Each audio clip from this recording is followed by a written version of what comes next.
Os ouvintes da Rádio Rio Preto, o nosso cordial bom dia. A PRB8 Rádio Rio Preto, em uma das médias na frequência de 640 quilociclos, está falando neste instante, diretamente do Instituto Pelana Agrícola, para levar a todo o público de nossa região a palavra de Sua Excelência, o Ministro do Supremo Tribunal Federal, Dr. Nelson Hungria, que hoje está presente aqui no Instituto Penal Agrícola em uma visita de cortesia. Sua Excelência, Dr. Nelson Hungria, é catedrático de Direito Penal na Universidade do Brasil. Dentro de alguns instantes, estaremos levando aos seus receptores a palavra deste ilustre visitante. Acompanhando Sua Excelência, o Ministro do Supremo Tribunal Federal de Justiça, Dr. Nelson Hungria, estão as seguintes autoridades. De São José do Rio Preto, Dr. Valdemiro Nassar.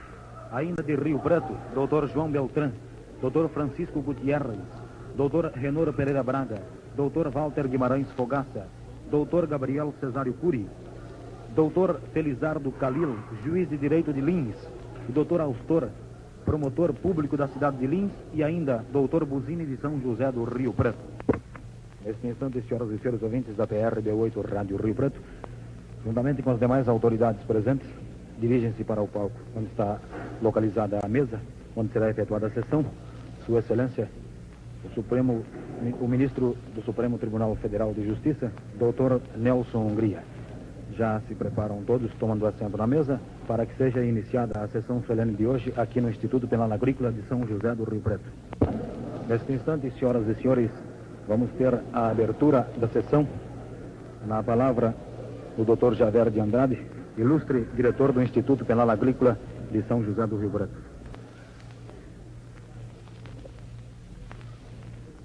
Senhores reeducandos,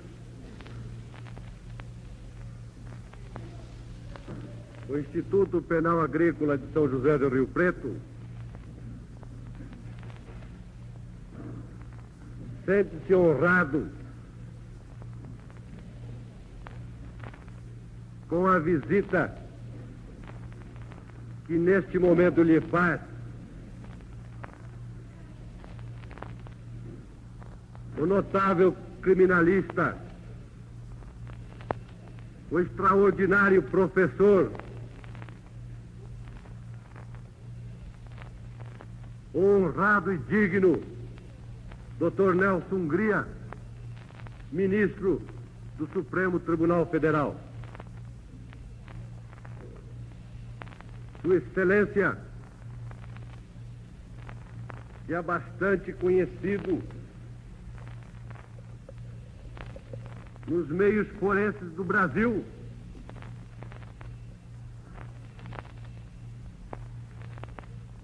deixou inúmeros afazeres no Rio de Janeiro para conhecer bem de perto o que no estado de São Paulo se vem fazendo no sentido da humanização da pena.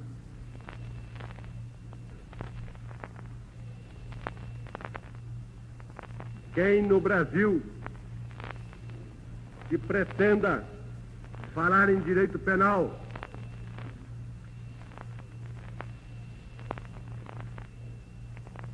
magistrados, promotores de justiça e advogados que pretendam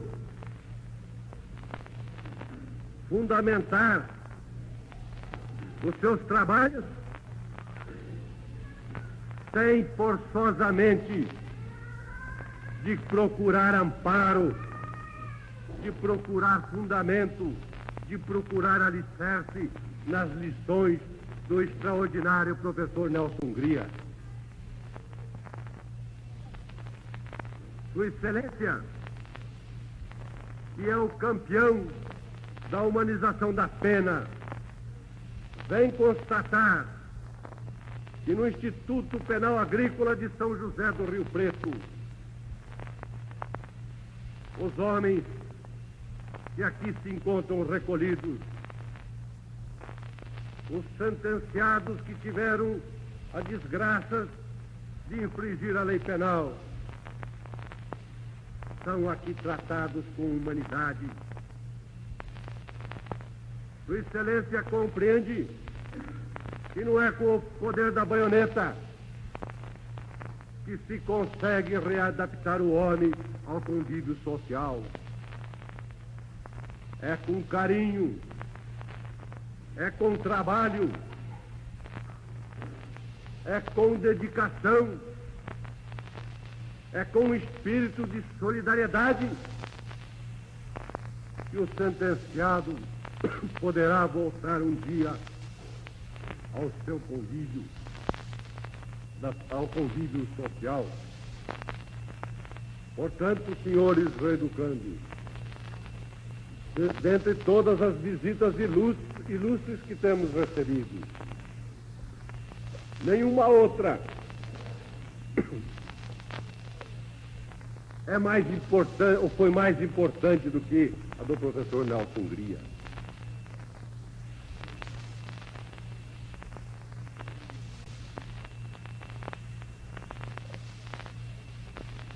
Para conhecer o pensamento dos sentenciados que se acham internados neste instituto, eu dou a palavra ao reeducando Veriano Marques Pereira, que irá conversar com o professor Nelson Hungria. Palavras do Dr. Javier de Andrade, ilustre diretor do Instituto Penal Agrícola de São José do Rio Preto. Agora, ao nosso microfone, o reeducando ex-deputado federal Veriano Marques Pereira.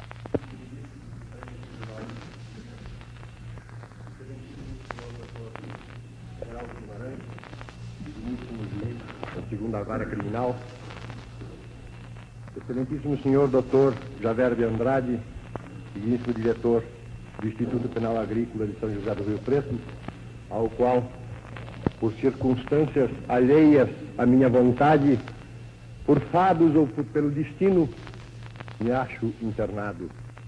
Excelentíssimos senhores que compõem a mesa, digníssimas autoridades.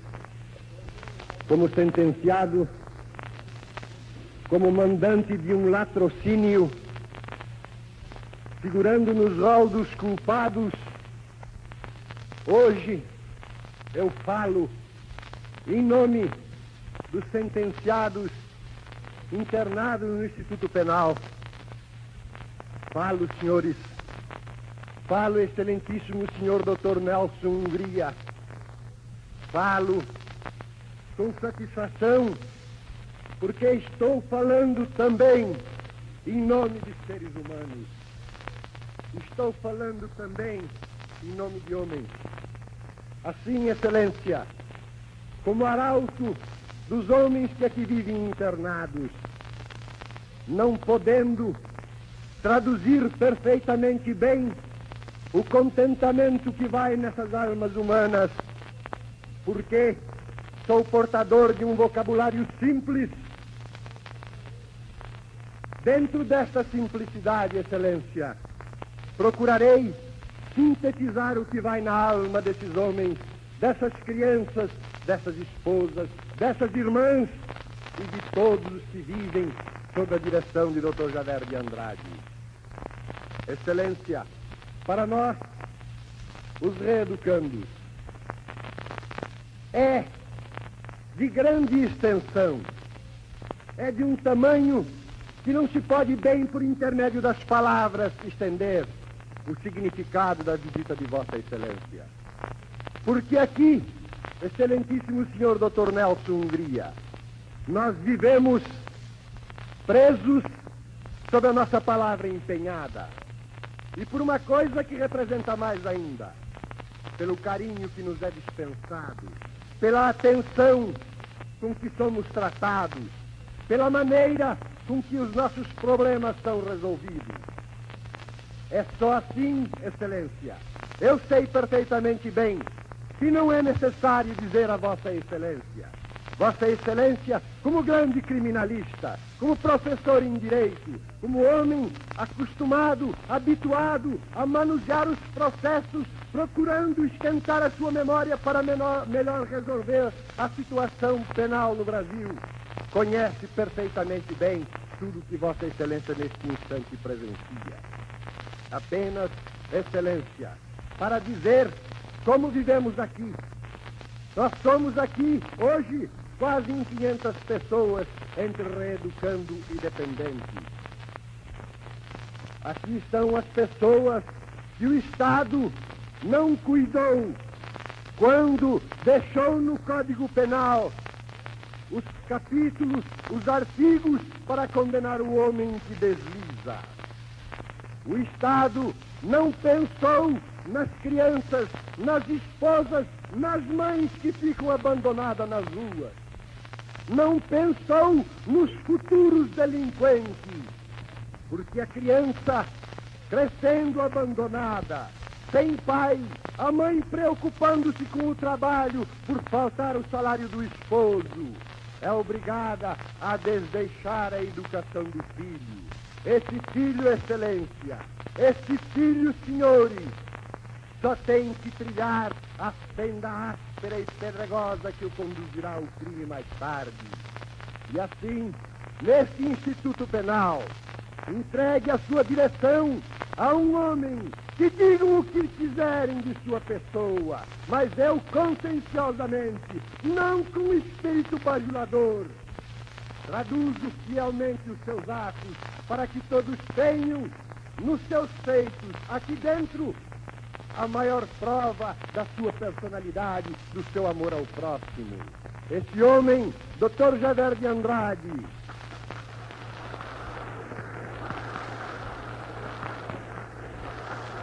quando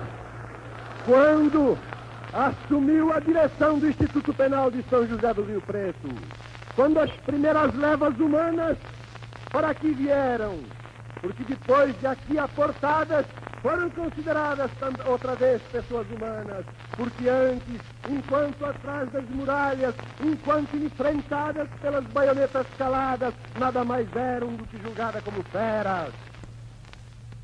Depois de humanizadas novamente, Dr. Javer começou a sondar a alma do homem.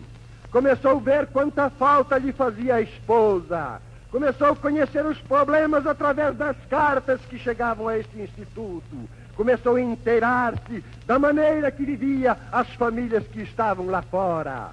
Ele, pela sua iniciativa de ser humano compreensível, mandou buscar as primeiras famílias. E então observou a maneira de trabalhar, do progresso do sentenciado que recebeu sua esposa e filhos. E aí, novas famílias vieram. Hoje está aqui, Excelência. Está aqui diante dos vossos olhos o trabalho do Dr. Javer de Andrade. Crianças que vieram.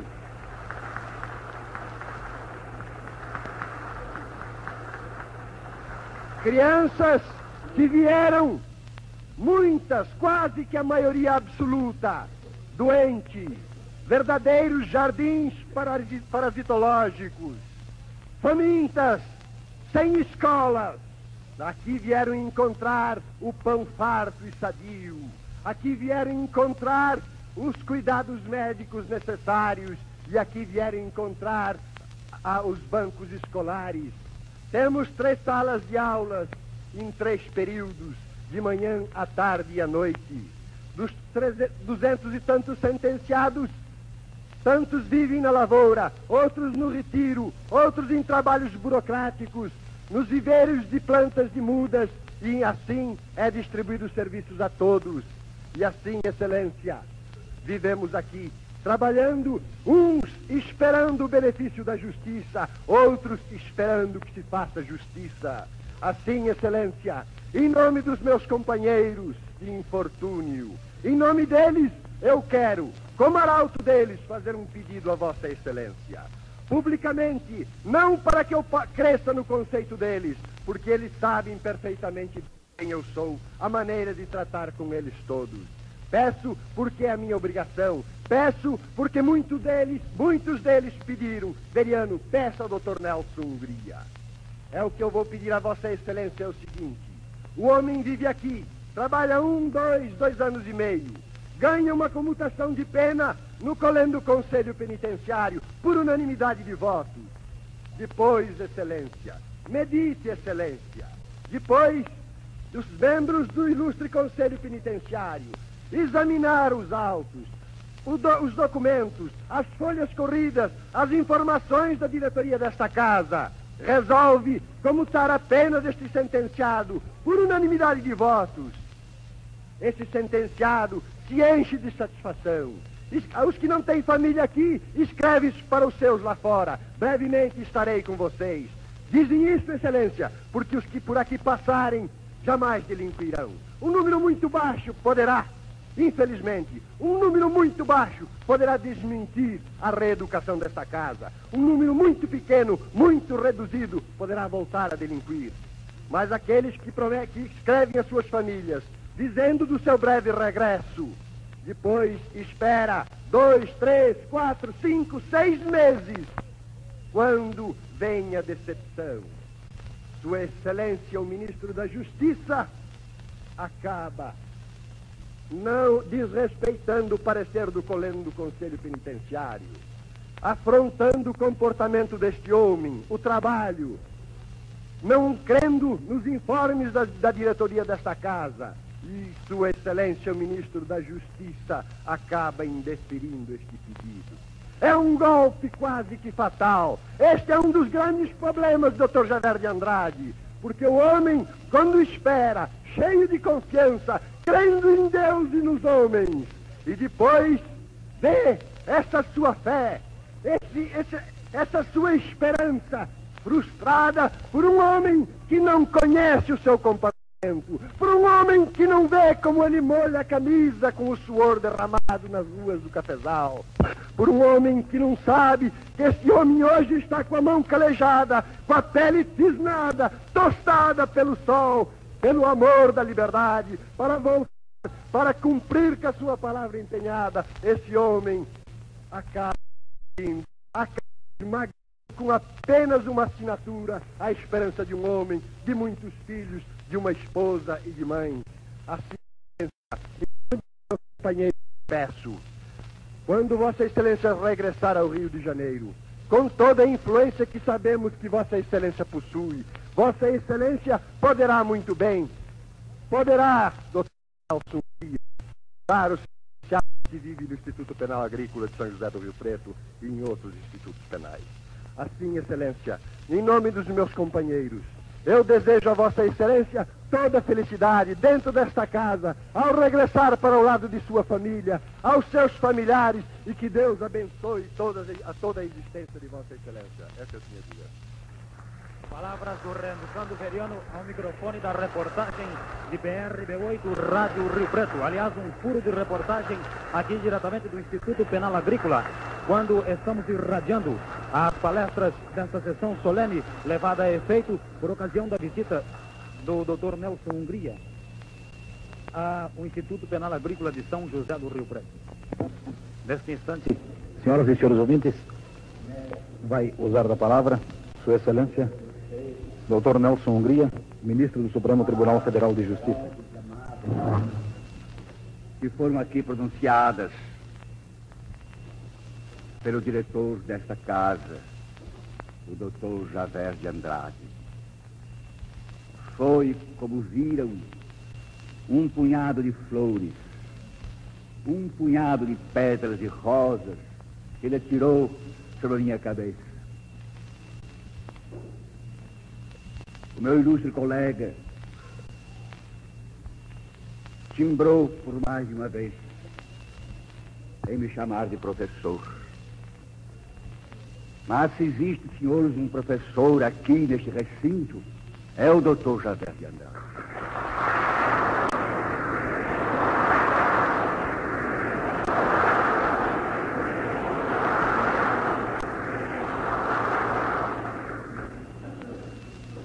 É aquele que está realizando aqui, neste estabelecimento, alguma coisa que não está escrita nos livros,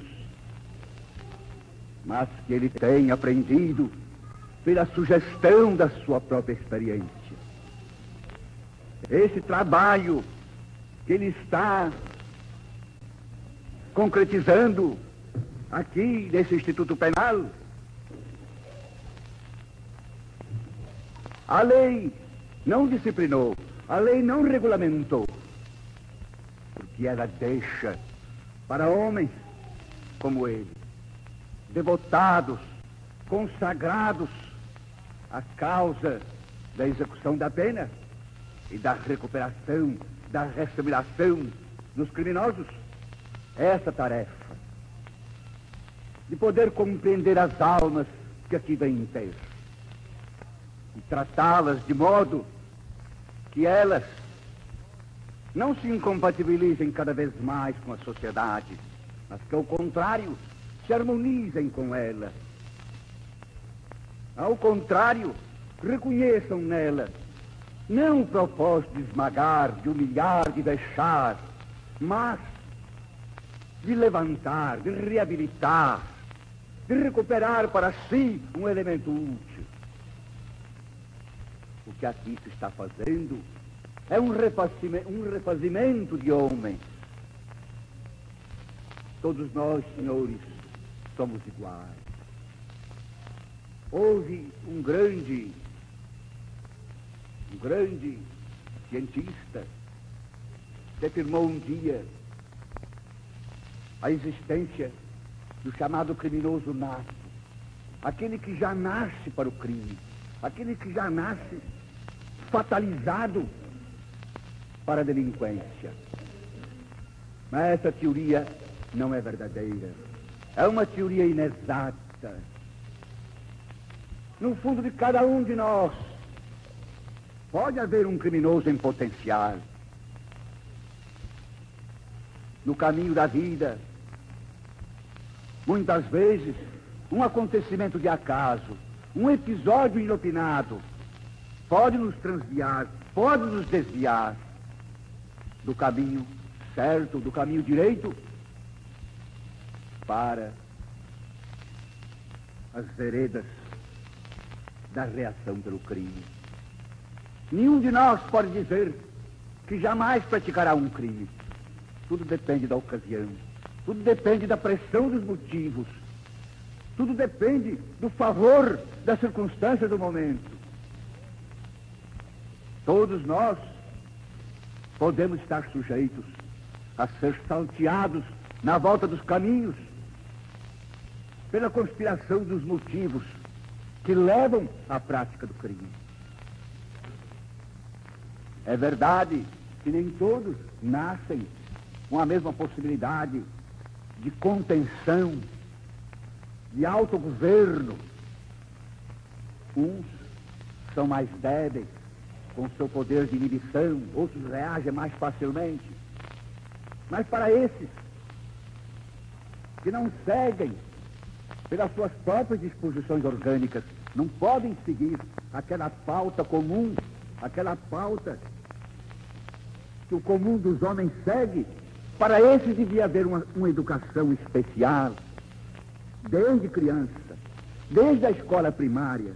Aqueles meninos indisciplinados da escola primária, para os quais hoje a única solução é a expulsão, esses meninos é que deviam merecer, desde então, uma educação adequada para eles, diferente da dos outros, que é para suprir a falha com que ele veio da natureza.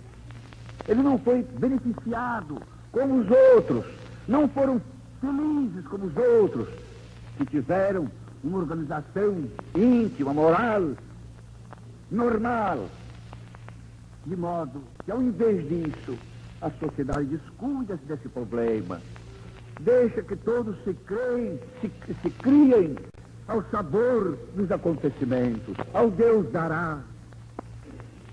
Eu, por exemplo, venho de uma grande cidade, onde há o que se chamam favelas. São os locais onde se acumula a gente pobre, a gente desamparada. É o porão da sociedade. Numa cidade onde há 78 favelas, com a população superior a 400 mil almas. Pois bem, o governo não intervém, não leva escolas, não leva estabelecimento de educação, não leva assistência moral, intelectual, nem mesmo material a essa gente.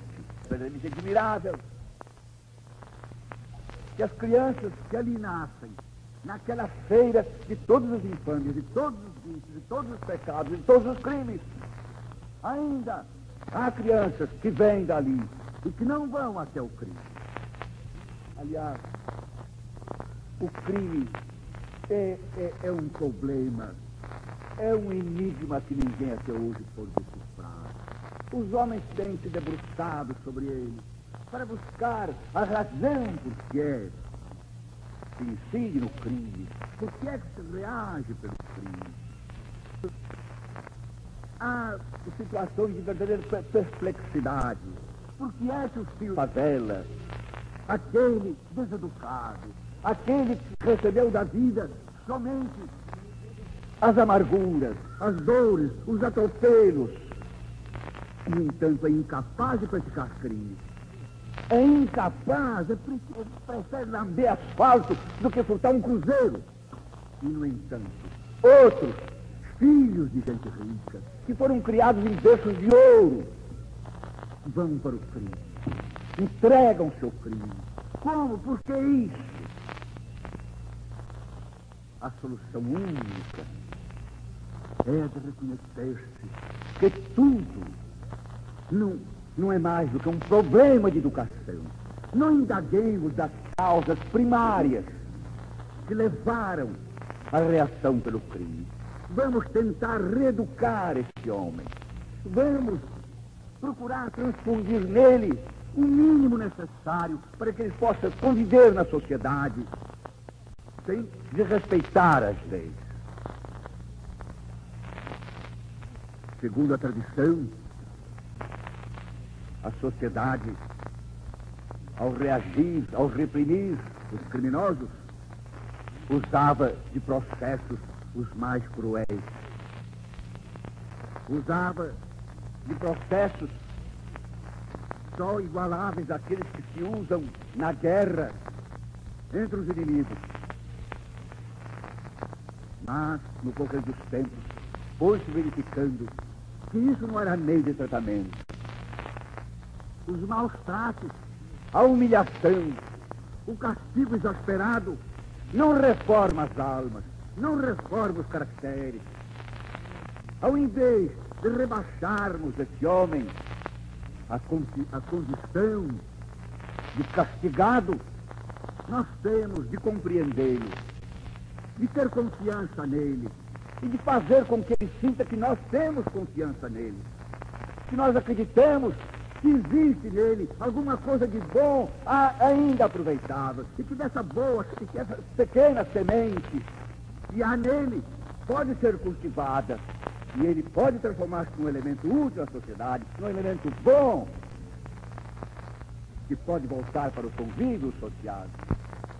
Antigamente, as prisões eram abarrotadas de grades, de postes de ferro, de altas muralhas, de circunvalações, que eram cujo acesso, cujo transporte era impossível. E chegou-se a essa conclusão de que não é possível prepararem-se homens para a vida livre dentro de um regime de cativeiro, dentro de um regime de escravidão.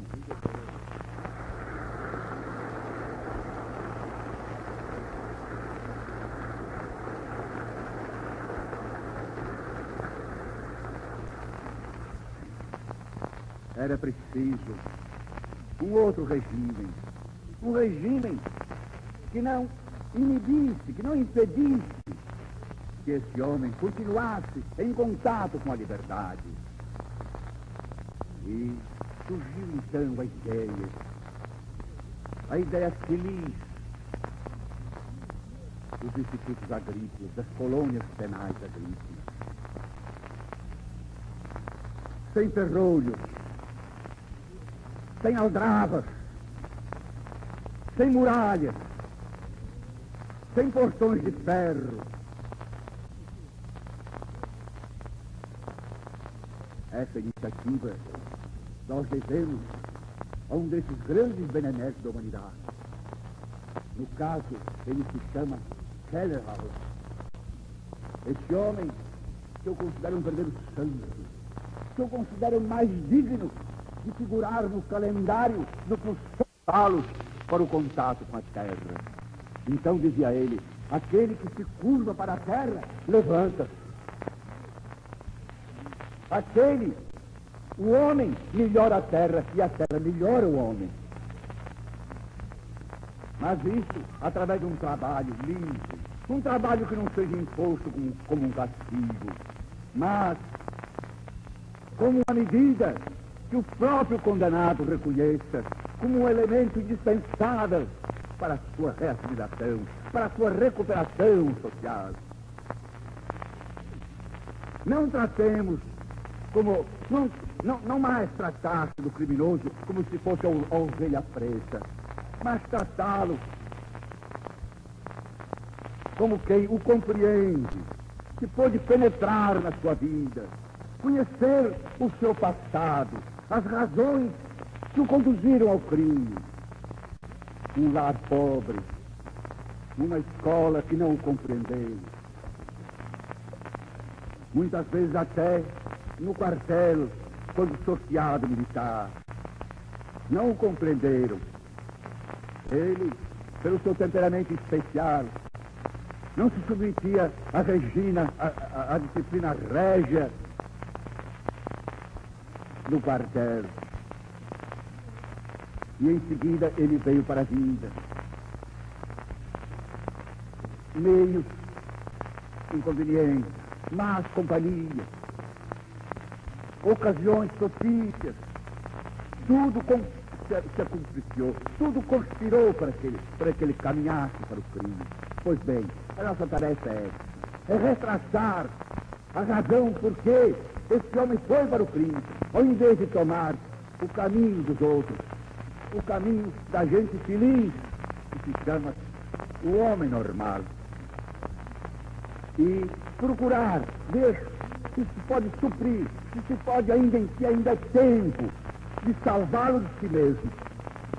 E principalmente de fazer com que ele próprio contribua conosco para recuperá-lo, para devolvê-lo à sociedade como um elemento útil, como um elemento capaz de nos ajudar nesse trabalho comum que é a vida social.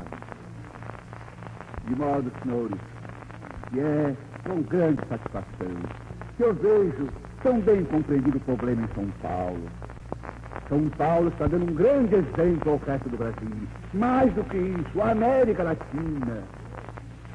Porque, afinal, São Paulo compreendeu que esses estabelecimentos não podem ser dirigidos por políticos de momento, por protegidos do governo. Esses estabelecimentos têm que ser entregues a homens que tenham vocação para isso. Somente pode dirigir casas como esta aqueles que têm a alma, o temperamento e o caráter consagrados a essa tarefa difícil.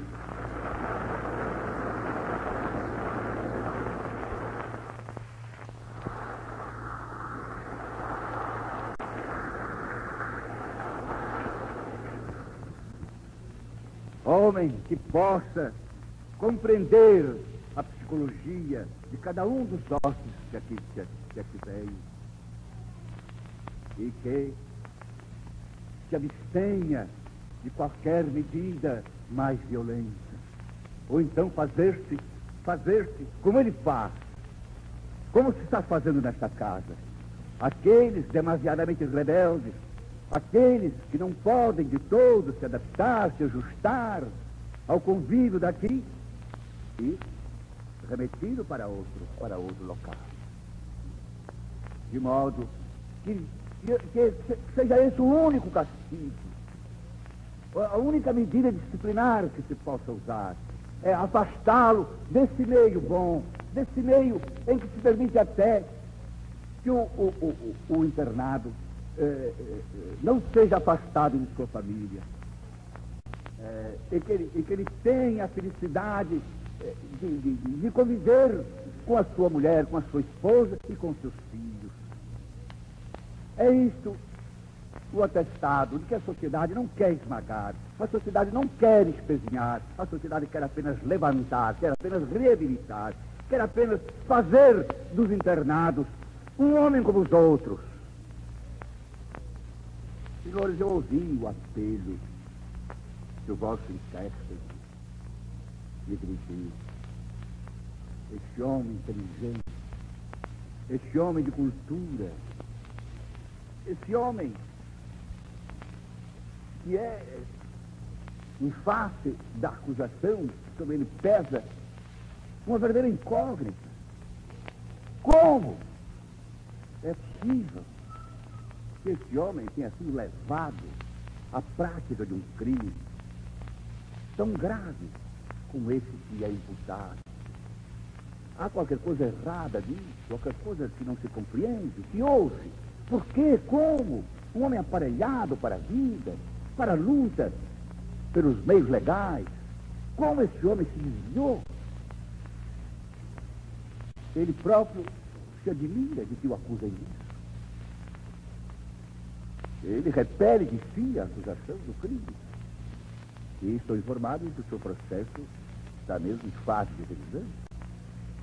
E é possível que se reconheça realmente a existência, no caso, de um erro judiciário. Mas, como ia dizendo, senhores, eu ouvi esse apelo. Não serei surdo a ele. Mas devo dizer o seguinte: o governo atual está escarmentado com aquilo que ocorria no governo anterior. No governo anterior, fez-se uma verdadeira indústria de indultos. Era um verdadeiro comércio de indultos. Homens que enriqueciam à sombra dessas medidas de benefício, de perdão para os criminosos.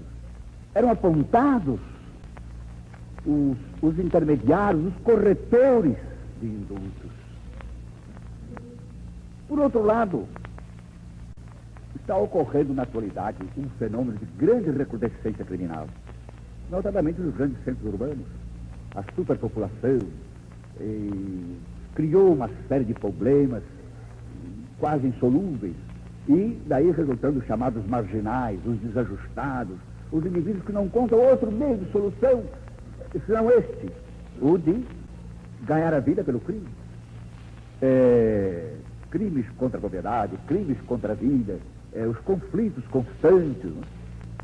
E, notadamente, os assaltos na própria via pública, às vezes a plena luz do meio-dia, de modo que o governo ele se sente não só escarmentado pelo que ocorreu no governo passado, como receia e a sucessão dos indultos redunde num estímulo, num incentivo para novos crimes. E o atual presidente da República é do meu estado, ele é meu conterrâneo, ele é mineiro. E o mineiro tem muito disso. Não se deve mexer onde a justiça já decidiu. Mas acontece que a justiça decidiu a priori, quer dizer, antes de ver, antes de conhecer os resultados da execução da pena imposta. Mas no correr dos dias, internado na penitenciária, ou no instituto, na colônia agrícola, esse indivíduo revelou ótimo comportamento, amor ao trabalho, preocupação em reabilitar-se, em voltar redimido para o seio da sociedade. De modo que para esse indivíduo a pena tornou-se absolutamente inútil. Por quê? É uma coisa excessiva, é positivamente uma demasia. E não se pode justificar, não se pode legitimar nessa matéria um exagero. De modo que esse homem deve ser restituído antes do tempo à sociedade. O presidente da República não é um jurista, ele não é um sociólogo, ele é um médico. É mais preocupado com os problemas de ordem geral, no setor econômico, no setor financeiro. Ele não tem tempo para voltar as suas vistas com uma certa atenção, com uma certa ponderação para esse desconcertante problema da criminalidade. E daí explicar eu essa sua atitude de indeferimento sistemático dos indultos. Mas eu vos dou a minha palavra de honra. Que chegando no Rio de Janeiro, eu ignorava. Eu não estava ciente do que se passava, desse caráter sistemático dos indeferimentos de indultos. Isso eu ignorava. E precisamente a respeito disso, desse caráter sistemático, dada a recusa dos indultos, da graça individual, é que eu falarei ao senhor ministro da Justiça.